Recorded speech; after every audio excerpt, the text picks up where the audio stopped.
Tuhan, saudara-saudara. Dalam perkenanan-Mu ya Tuhan, hari ini kami diperlengkapi oleh firman-Mu, oleh kuasa dari tempat yang maha tinggi. Sepenuhnya Engkau yang mengerjakannya ya Roh Kudus. Setiap kami yang ada di tempat ini dan setiap orang yang mendengar pemberitaan ini, jamahan-Mu ya Roh Kudus mengubahkan. Dengan hormat, kebenaran-Mu akan disampaikan. Apa yang bukan berasal daripada-Mu Tuhan, tolong tidak akan tersampaikan. Dalam nama Yesus Kristus Tuhan. Amin. Amin. Shalom Bapak Ibu. Shalom. Saya mengucapkan selamat Hari Pentakosta. Hari ini kita berbahagia merayakan Hari Pentakosta. Mari kita akan membaca firman Tuhan dari kitab Yesaya pasal yang ke-23. Yesaya pasal 23 kita akan membaca mulai dari ayat 14 sampai dengan ayat yang ke-18. Yesaya pasal 43 pasal 23 ayat 14 sampai dengan ayat yang ke-18. Merataplah hai kapal-kapal Tarsis, sebab sudah dirusakkan bentengmu. Pada waktu itu Tirus akan dilupakan 70 tahun lamanya, sama dengan umur seorang raja. Sesudah lewat 70 tahun, akan terjadi kepada Tirus seperti terjadi kepada perempuan sundal dalam nyanyian ini. Ambillah kecapi, kelilingilah kota, hai sundal yang dilupakan. Petiklah baik-baik, bernyanyilah banyak-banyak, supaya engkau diingat orang. Dan sesudah lewat 70 tahun, Tuhan akan memperhatikan Tirus, sehingga ia kembali mendapat upah sundalnya, dan ia akan bersundal dengan segala kerajaan yang ada di muka bumi. Labanya dan upah sundalnya akan kudus bagi Tuhan, tidak akan ditahan atau disimpan, tetapi dengan labanya itu akan disediakan makanan yang cukup dan pakaian yang indah bagi orang-orang yang diam di hadapan Tuhan. Saudara, saya akan memberitahukan dulu latar belakangnya. Beberapa waktu yang lalu saya membuka YouTube, dan di situ saya melihat ada satu channel dari orang Kristen. Dia membahas tentang seorang perempuan yang meninggalkan Tuhan Yesus karena ayat ini. Ini perempuan sepertinya sekolah teologi. Dia tidak bisa menerima ayat ini. Dan ketika itu ditayangkan, lalu dia mengatakan begini: bagaimana saya percaya kepada kitab suci ini kalau di dalamnya dikatakan upah sundal kudus bagi Tuhan. Nah, ketika saya dengar itu, lalu cepat teringat masa lalu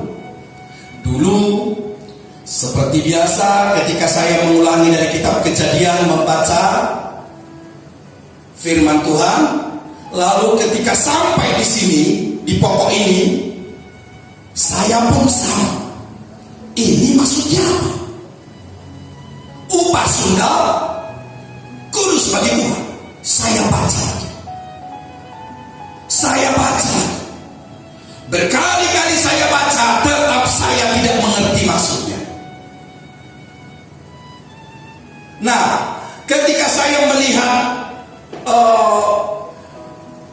channel ini, ketika saya melihat unggahan itu, saya teringat lagi masa-masa itu. Dulu pernah saya lihat, saya baca, dan berhari-hari saya mencoba mencari artinya apa.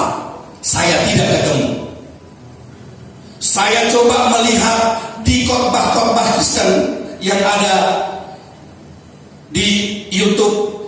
Saya coba mencari di tafsir-tafsir para teolog. Setiap kali masuk ke ayat ini, seolah-olah menghindar. Tidak ada jawaban. Sampai saya lupa. Nah, saya baru ingat kembali ketika saya melihat di YouTube itu.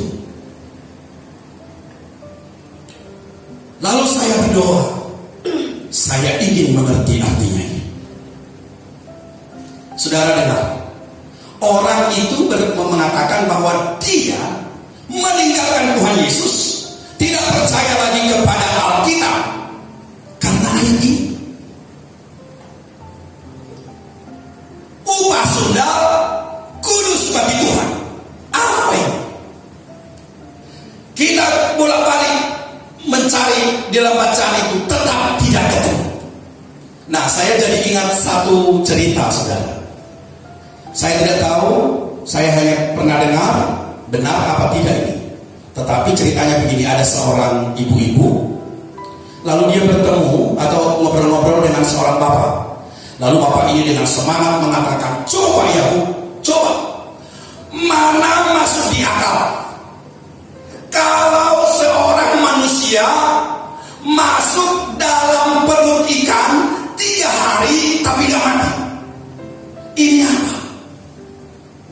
Masuk akal gak ya? Iya ya. Apa jawabannya Ibu Kristen ini? Iya, gak masuk akal. Masa manusia masuk di dalam perut ikan besar 3 hari dibawa ke dasar laut, kok masih hidup? Lalu bapak itu mengatakan, nah makanya ini tidak layak dipercaya. Ibu harus mengambil keputusan. Lalu apa jawabannya ibu ini? Pak, coba dengar. Saya tidak masuk di akal kalau seorang manusia masuk di perut ikan 3 hari lamanya tetapi hidup. Tidak masuk di akal. Tetapi kalau Alkitab mengatakan jangankan manusia yang kecil masuk dalam perut ikan yang besar, yang dalam tanda kutip di situ ada udaranya, tetap hidup. Kalau Alkitab mengatakan ikan yang besar masuk dalam perutnya Yunus 3 hari lamanya masih hidup, kalau itu Alkitab katakan, saya percaya. Anda tahu artinya? Banyak hal yang kita tidak mampu memikirkan, tetapi pasti ada jawabnya.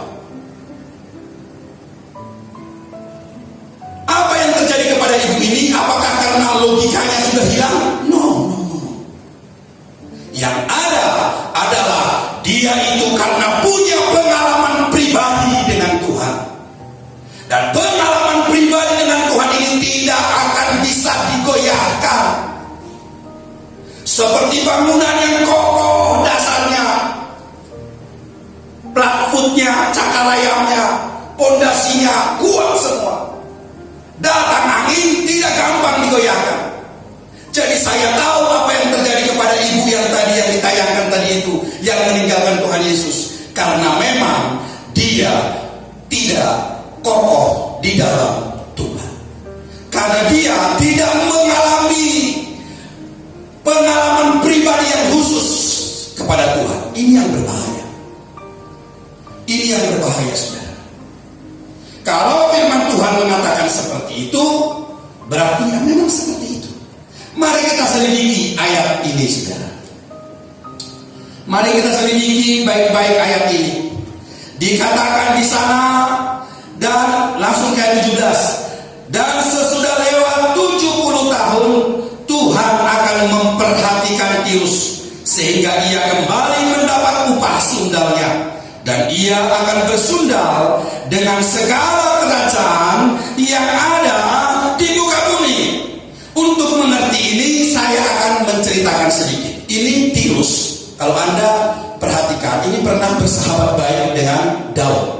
Selama hidupnya bersahabat baik dengan Daud.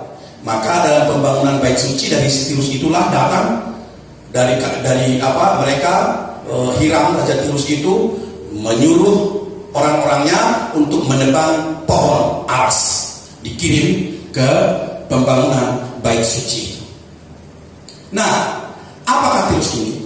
Tirus itu adalah ada suatu daerah pesisir yang luar biasa di sana, dan di Tirus ini banyak, di sekelilingnya banyak pohon-pohon atau hutan dengan kayu yang memiliki kualitas tinggi.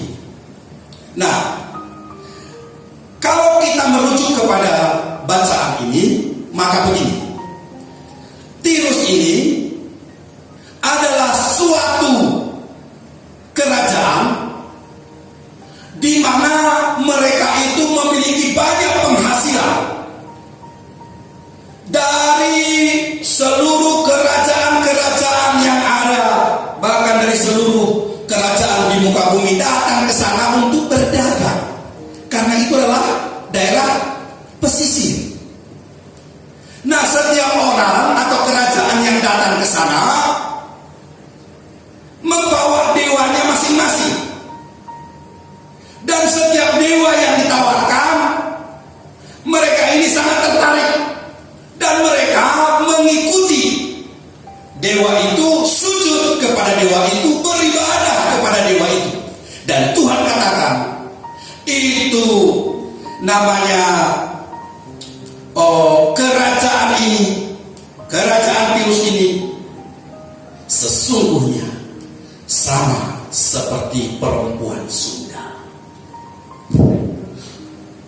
Perempuan Sunda, dan dia bersundal dengan segala kerajaan yang ada di muka bumi, kata ayat 17. Kerajaan yang masuk ke sana untuk berdagang langsung klop. Perhatikan baik-baik, saudara. Kalau satu kerajaan atau satu kelompok atau satu orang, kita bisa masuk kepada dia melalui menjadi satu paham, satu kepercayaan, biasanya itu langsung lengket. Maka budayanya pun sedikit banyaknya akan bercampur, kebiasaannya pun akan bercampur. Nah, itulah yang terjadi di Tirus ini. Dan pada waktu itu, kata firman Tuhan, pada waktu itu tentara Kasdim datang menghancur luluhkan semua kerajaan Tirus.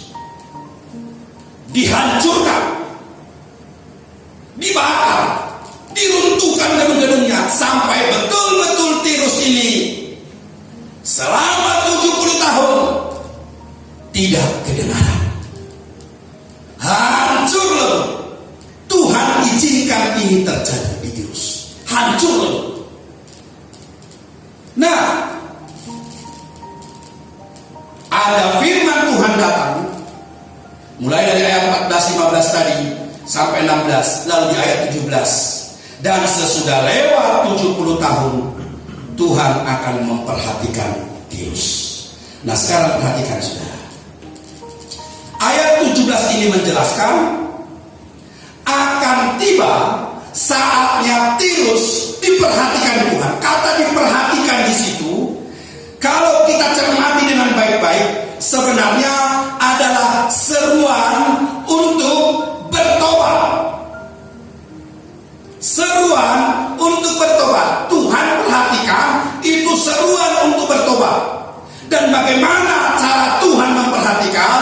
Ternyata Tuhan membangunkan kembali Tirus yang sudah hancur ini, sehingga mereka kembali eksis. Dan ini adalah suatu saat di mana Tuhan memberitahukan kepada mereka supaya mereka bertobat. Lalu apa yang terjadi, saudara? Apakah mereka benar-benar bertobat? Tidak. Mereka di dalam ayat yang ke-17-18 tadi dikatakan kembali lagi menjadi seperti perempuan sundal yang menjual dirinya, bahkan lebih lagi. Dan mereka harus dihukum. Loh, dari mana kita tahu itu? Saya ingin untuk membuktikan ini, mari kita masuk dalam Matius 11 ayat 22. Matius pasal 11 ayat 22. Dikatakan begini, tetapi aku berkata kepadamu, pada hari penghakiman, tanggungan Tirus dan Sidon akan lebih ringan daripada tanggunganmu. Pada hari penghakiman ini diucapkan oleh Tuhan Yesus ribuan tahun setelahnya. Artinya bahwa Tirus dan Sidon ini, apa yang diucapkan ilahi secara ilahi dalam firman Tuhan terjadi. Mereka itu menjadi orang yang pemberontak. Ini konteks. Kalau kita lihat perikop dan seluruh konteks yang ada dalam Matius pasal 11 ini, dalam bacaan kita tadi, itu berbicara tentang pemberontakan suatu bangsa. Tuhan Yesus mengatakan itu akan dihukum. Artinya adalah bahwa Tirus dan Sidon ini adalah suatu bangsa yang di kemudian hari, ribuan tahun setelah itu, Tuhan Yesus katakan bangsa yang berdosa, bangsa yang memberontak. Dari sini kita bisa mengerti bahwa sesungguhnya mereka tidak ada pertobatan. Kalau ada pertobatan, Tuhan Yesus tidak akan mengatakan begitu. Tidak ada pertobatan. Nah, saudara-saudara, setiap kali Tuhan berbicara, setiap kali Tuhan berbicara tentang suatu kegelapan, maka Tuhan selalu menyatakan sesuatu secara global. Paling tidak dalam bangsa itu. Bangsa itu dipulihkan oleh Tuhan. Kalau hari ini di seluruh dunia, Tuhan berbicara tentang seluruh dunia, maka kita mengingat apa yang terjadi sebelumnya. Ketika Tuhan Yesus lahir, kesukaan bagi seluruh dunia. Tuhan berbicara koknya seluruh dunia. Dan di sini, ketika kita ada di masa-masa ini dalam COVID-19 ini, Tuhan berbicara juga kepada seluruh dunia. Tuhan punya maksud. Kalau Tuhan melakukan ini menjadi seruan untuk bertobat, maka pada hari Pentakosta ini Tuhan berbicara kepada kita, segera bangkitlah, tinggalkan hidupmu yang sia-sia, bergeraklah masuk ke dalam kegerakan Tuhan, karena sudah tiba waktunya kedatangan Tuhan Yesus, tinggal menunggu detik-detiknya. Itu sebabnya Tuhan katakan bertobat. Bagaimana caranya Tuhan berseru untuk seluruh dunia? Sebelumnya kita tidak tahu, tapi ternyata seruan Tuhan ini luar biasa. Itu juga seruan yang diberikan kepada orang-orang Tirus, saudara. Nah, lalu kita melihat beberapa poin di sana sambil kita mengupas ayatnya. Yang pertama, Tuhan adalah Tuhan yang adil untuk semua orang dan semua bangsa. Tuhan menunjukkan kesabarannya kepada Tirus 70 tahun lamanya. Tuhan menunjukkan kesabarannya kepada Tirus supaya mereka bertobat. Tetapi apa yang mereka lakukan? Mereka memilih untuk terus berzina. Bahkan pada saat mereka mendengar seruan Tuhan, mereka pilih untuk terus berzina. Padahal kalau dilihat masa-masa sebelumnya bagaimana tentara Kasdim menghancurkan mereka, memenggal setiap orang. Ibu-ibu yang hamil dipenggal, anak-anak dipenggal, dihancurkan, kotanya dilebur, dihancur-leburkan. Sesungguhnya itu menjadi pelajaran kengerian. Sebenarnya saudara, setiap kali ada masa-masa di mana Tuhan menetapkan sesuatu, selalu dimulai dari sesuatu yang tidak lazim dalam kehidupan kita. Kadang-kadang orang mau lahir baru itu biasanya ditandai dari suatu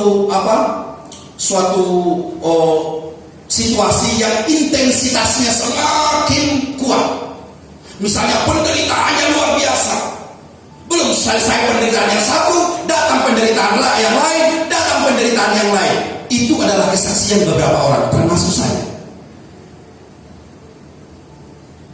Tidak tahunya, di balik itu Tuhan langsung berbicara, ini saatnya lahir baru. Tuhan berkali-kali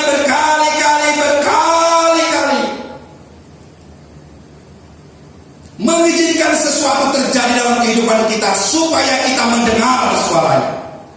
Itulah yang dialami bangsa Tirus. Jadi saudara, ketika Tuhan memperdengarkan suaranya, jangan keraskan hati. Hari ini siapapun dia, kalau Anda melihat ketika saya mengatakan beberapa minggu yang lalu, semua orang berpendapat lain. Ketika saya mengatakan, hai COVID-19, pujilah Tuhan, beberapa orang menentang. Tetapi sekarang Anda lihat khotbah-khotbah, Anda lihat penjelasan mengarah kepada sesuatu di mana itu adalah alat Tuhan juga. Bukan Tuhan yang membuat, tapi alat Tuhan untuk memperdengarkan suaranya. Oke. Itu adalah beberapa minggu yang lalu, beberapa bulan yang lalu. Nah, dengar baik-baik, dengar suara Tuhan. Ketika suara itu datang, ambil keputusan untuk datang kepada Tuhan segera. Yang kedua, saudara-saudara, kalau kita lihat dalam firman Tuhan, maka berkenaan dengan penghukuman, Tuhan tidak asal-asal menjatuhkan penghukuman. Ketika bangsa Israel keluar dari Mesir, keluar mereka dari Mesir menuju tanah Kanaan, ada satu firman Tuhan mengatakan, karena dosa Kanaan sudah genap. Dosa Kanaan sudah genap. Artinya apa? Ini harus ditumpas. Siapa yang Tuhan pakai untuk menumpas? Bangsa pilihannya. Bangsa pilihannya yang kepadanya diberikan janji akan dibawa oleh Tuhan sekalian menumpas dosa yang sudah genap, sudah sampai kepada titik jenuh, sampai kepada titik jenuh. Nah, 70 tahun Tuhan tunggu kepada Tirus ini, mereka sudah sampai kepada titik jenuh dari dosa mereka.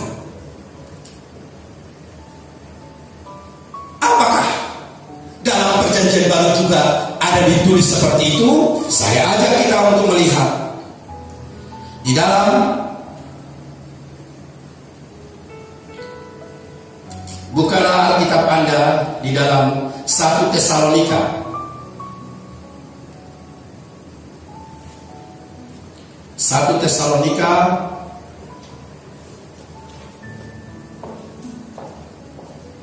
pasal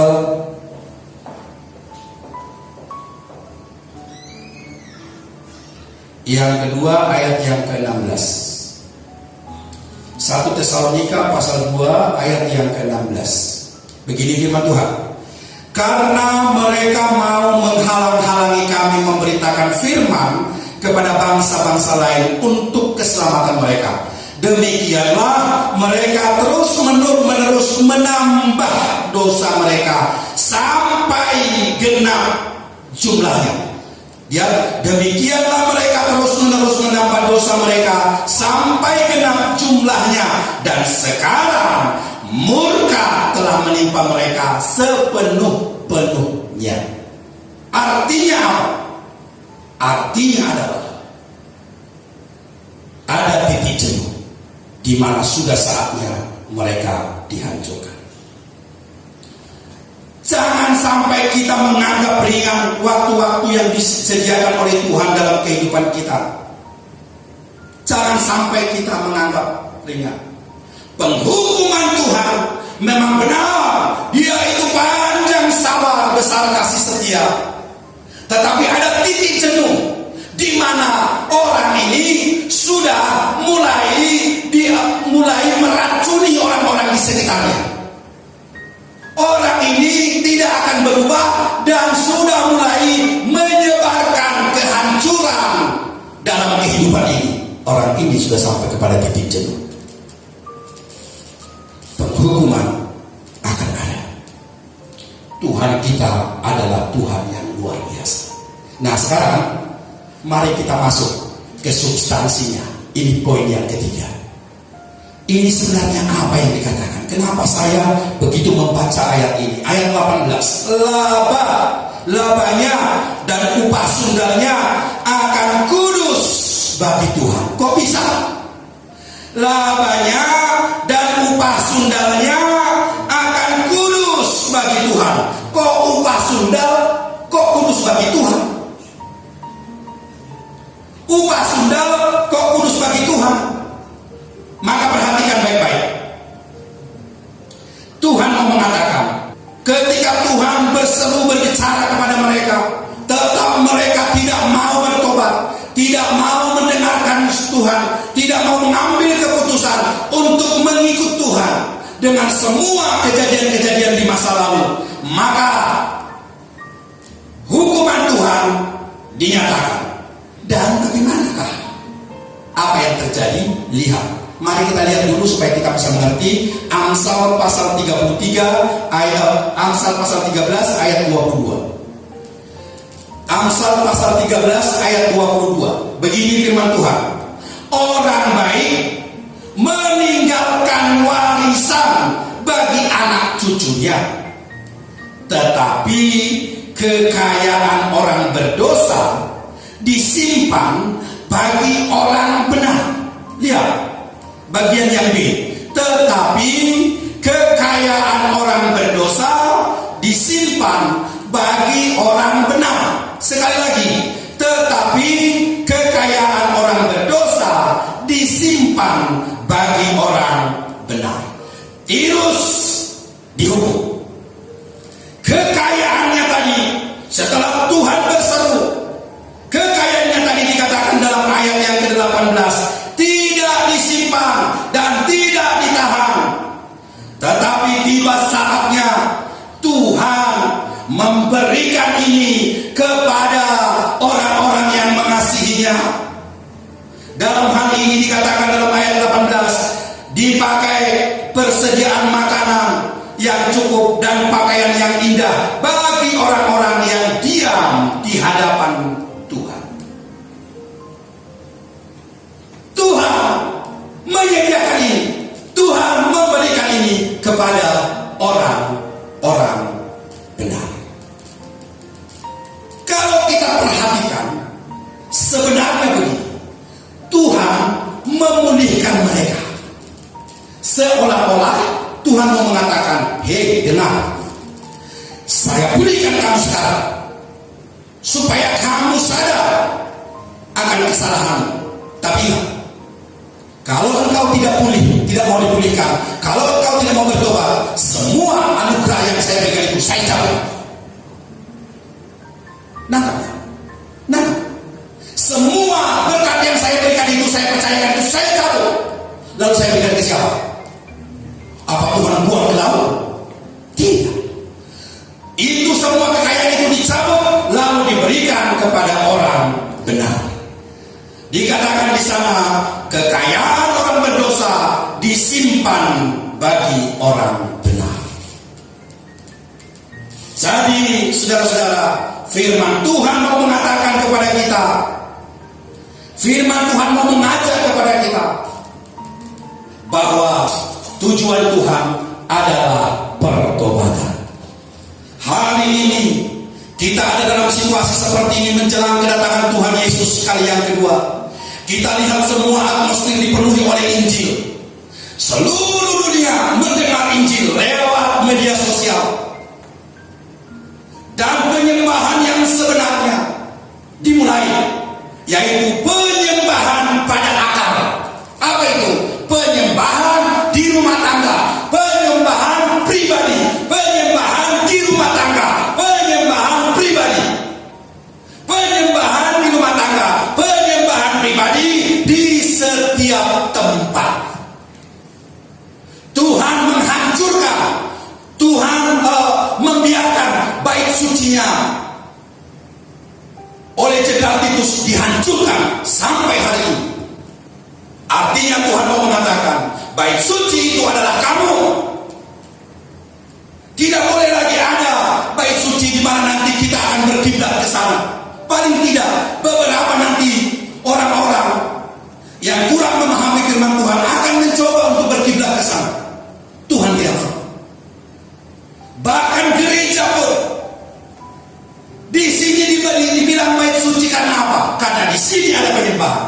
Kalau tidak ada penyembahan di sini, ini bukan bait suci. Kalau ada penyembahan di rumahmu, rumahmu disebut dengan bait suci. Dalam hatimu ada penyembahan, hatimu disebut dengan bait suci.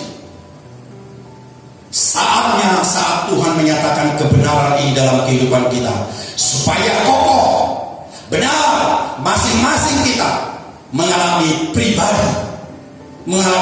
pengalaman pribadi dengan Tuhan dalam kemegahannya. Berikan yang terbaik di dalam pribadi kita, keluarga kita, orang-orang di sekitar kita. Lakukan, dan kita terus mendengarkan suara Roh Kudus. Hari ini hari Pentakosta, kita mengingat kembali 2000 tahun lebih yang lalu pencurahan Roh Kudus. Terjadi kuasa yang dahsyat, yang luar biasa. Tahun demi tahun itu selalu punya arti di hadapan Tuhan. Hari ini kalau kita memperingati hari Pentakosta ini, tentu Tuhan juga mau menyatakan sesuatu dalam kehidupan kita. Mungkin ini adalah akhir dari semuanya. Kita akan melihat periode ini adalah periode kemuliaan Tuhan akan dinyatakan. Mari kita berdoa. Buat kami mengerti Tuhan isi hatimu. Buat kami mengerti isi hatimu. Engkau rindu memperbaharui kami. Engkau rindu membangkitkan kami. Berkati jemaatmu yang hadir dalam nama Yesus. Berkati jemaatmu yang di rumah dalam nama Yesus. Berkati pemerintah kami. Berkati para medis. Berkati Tuhan orang-orang di seluruh dunia yang hari ini mereka ada dalam kena serangan virus. Tuhan menjamah mereka. Tuhan sembuhkan mereka dengan cara yang ajaib. Selamatkan jiwa-jiwa itu Tuhan. Selamatkan jiwa-jiwa itu. Terima kasih untuk semua hal yang Tuhan perkenankan terjadi. Biar kami kokoh dalam Engkau. Tuhan tidak tergoncangkan. Semakin hari semakin mengerti rencana dan kehendak-Mu. Berkati gereja penyebaran Injil di seluruh Nusantara ini. Bahkan jemaat-jemaat mungkin yang ada di luar negeri, Tuhan memberkati. Jadikan ini menjadi satu perahu untuk bergerak masuk dalam kegerakan yang besar yang Tuhan siapkan. Terima kasih Tuhan, terima kasih. Gerejamu bangkit, seluruh gerejamu di seluruh dunia bangkit, bangkit, bangkit untuk kemuliaan Tuhan. Kuasa Roh Kudus yang ajaib, yang menciptakan semua yang ada, berkuasa hari-hari ini, dan kami buka hati kami, hidup kami selebar-lebarnya. Terima kasih Tuhan, dalam nama Tuhan Yesus Kristus. Haleluya. Amin. Selamat Pentakosta saudara, Tuhan memberkati kita semua. Amin.